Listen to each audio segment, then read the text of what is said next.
سے معمور کر دیا۔ رب تعالیٰ نے اپنے بندے کی صدا کو سن لیا، دکھی ہوئی آواز عرش تک جا پہنچی۔ حضرت حنا امید سے ہو گئی، مگر جب بچے کی ولادت کا وقت قریب آیا تو حضرت حنا کے شوہر حضرت عمران انتقال فرما گئے۔ حضرت حنا نے جب جنم دیا تو بیٹا نہیں تھا بلکہ بیٹی تھی۔ آپ پریشان ہو گئی کہ میں نے تو اسے بیت المقدس کی خدمت کے لیے معمور کرنا تھا، وہاں تو بچیاں ہوتی نہیں ہیں، وہاں تو لڑکے ہوتے ہیں۔ پریشان ہو گئی۔ جب پریشان ہوئی تو اللہ تعالیٰ کی بارگاہ میں عرض کی، اے مالک مولا، میں نے تیری بارگاہ میں یہ نظر مانی تھی، اب میں کیا کروں؟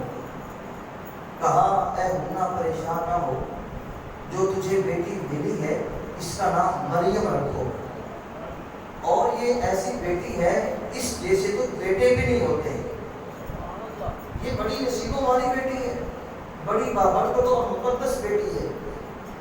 اب حضرت زکریا علیہ السلام جو جلیل القدر اللہ کے پیغمبر اور نبی ہیں، رشتے میں حضرت مریم علیہ السلام کے خالو لگتے ہیں، ان کی کفالت میں حضرت مریم کو دے دیا گیا۔ بیت المقدس کے حجرے میں آپ مشغول عبادت ہو گئی۔ عورت ذات ہے، حضرت زکریا علیہ السلام نے جب کہیں جانا ہوتا ہے تو باہر سے دروازہ بند کر جاتے ہیں اور واپسی آ کے اپنی بیٹی کی تمام ضروریات، کھانے پینے کی اشیاء وہاں پہنچا دیتے ہیں۔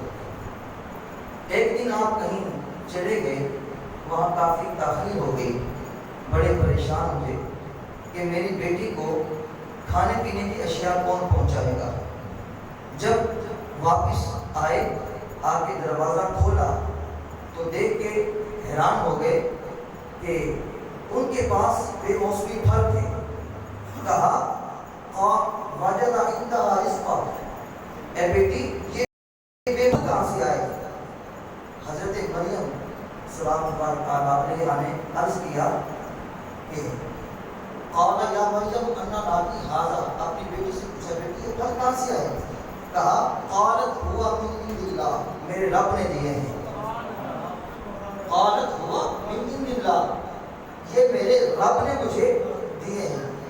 ان اللہ یرزق من یشاء بغیر حساب، اللہ تعالیٰ کسے چاہتا ہے بے حساب رزق عطا فرماتا ہے۔ حضرت زکریا علیہ السلام آپ بھی اولاد کی نعمت سے محروم تھے، آپ کے پاس بھی اولاد نہیں تھی، تو آپ کی عمر 99 سال، ایک کم 100 سال ہو چکی ہے، اور ایک روایت میں آتا ہے آپ کی عمر 120 سال ہے۔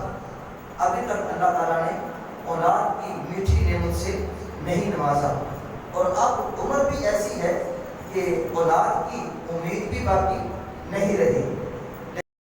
لیکن حضرت زکریا علیہ السلام نے حضرت مریم کے پاس بے موسمی پھل دیکھے تو ہاتھ اٹھا لیے، ہنالک دعا زکریا ربہ، اے اللہ اگر تو اپنی بندی مریم کو بے موسمی پھل دے سکتا ہے تو میرے شجر پہ، میری عمر کے شجر پہ اولاد کا موسم بیت چکا ہے، اب میں جس عمر میں ہوں، ظاہر سی بات ہے اب دوبارہ مجھے اولاد تو نہیں مل سکتی، لیکن جس طرح تو اپنی بندی کو بے موسمی پھل دے سکتا ہے، اے مالک مولا تو مجھے اولاد بھی عطا فرما سکتا ہے۔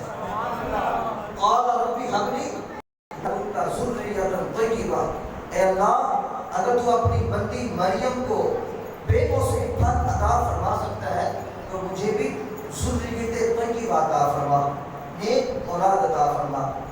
اللہ نے اپنے پیغمبر کی دعا کو قبول فرما لیا ہے جی۔ تو اب اللہ تعالیٰ اپنے پیغمبر کی دعا کا جواب دے رہا ہے۔ جواب کیا دے رہا ہے؟ فرمایا فنادته الملائکۃ وهو قائم یصلی فی المحراب، فرشتوں نے ندا دی اس وقت کہ ابھی حضرت زکریا علیہ السلام حجرے کے محراب میں دعا مانگ رہے تھے، محو دعا تھے، ابھی دعا مانگ کے چہرے پہ ہاتھ بھی نہیں پھیرے تھے، فرشتوں نے ندا دی. کیا ندا دی؟ اللہ اکبر.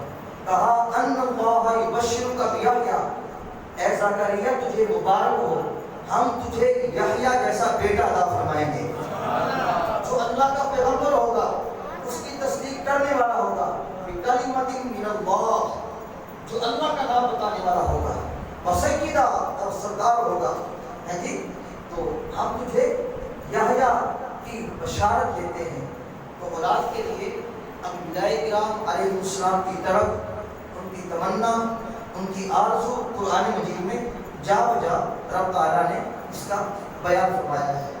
تو رب تعالیٰ کی بارگاہ میں دعا مانگنا، اولاد کی طلب کرنا، اولاد کے لیے دعا مانگنا، یہ سنت ہے. یہ انبیاء کرام علیہ السلام کی بھی سنت و واقعہ ہے.